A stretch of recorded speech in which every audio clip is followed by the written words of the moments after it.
വീണ്ടും കേരള സർക്കാരിന്റെ ഒരു ധൂർത്തിന്റെ വാർത്തയാണ് പുറത്തു വരുന്നത്.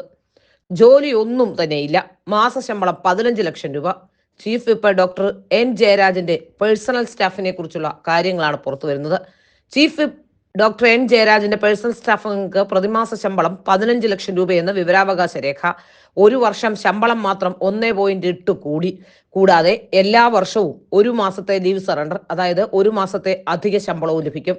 അതുൾപ്പെടെ ഒരു വർഷം ചീഫ് വിപ്പിന്റെ പേഴ്സണൽ സ്റ്റാഫിലേക്ക് പോകുന്നത് 1,95,00,000 രൂപ. 50 ലൈഫ് മിഷൻ വീട് വയ്ക്കാനുള്ള തുകയാണ് ഇവർക്ക് ശമ്പളമായി പോകുന്നത്. 2 വർഷം സർവീസ് പൂർത്തിയായാൽ ആജീവനാന്ത പെൻഷനും ലഭിക്കും.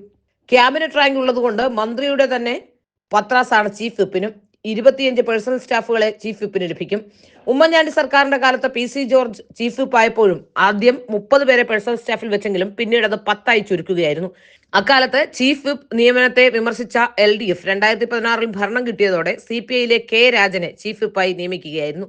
13 പേരെ രാജനും പേഴ്സണൽ സ്റ്റാഫിൽ നിയമിച്ചു. ജയരാജ് ആകട്ടെ പണിയൊന്നുമില്ലെങ്കിലും 25 പേരെ പേഴ്സണൽ സ്റ്റാഫിൽ നിയമിച്ചു കഴിഞ്ഞു. നിയമസഭാ സമ്മേളന കാലത്ത് നിർണായക വോട്ടെടുപ്പുകളിൽ ഭരണകക്ഷി അംഗങ്ങൾക്ക് വിപ്പ് നൽകുക എന്നതാണ് ചീഫ് വിപ്പിന്റെ ചുമതല. നിയമസഭ നടക്കുമ്പോൾ, അതും വോട്ടെടുപ്പ് നടക്കുമ്പോൾ മാത്രമാണ് ചീഫ് വിപ്പിന് ജോലി എന്നിരിക്കെ സാമ്പത്തിക പ്രതിസന്ധി കാലത്ത് ലക്ഷങ്ങൾ ചെലവഴിച്ചുള്ള ചീഫ് വിപ്പ് ധൂർത്ത് അവസാനിപ്പിച്ചുകൂടെ എന്ന ചോദ്യം സ്വാഭാവികമായും ഉയരും.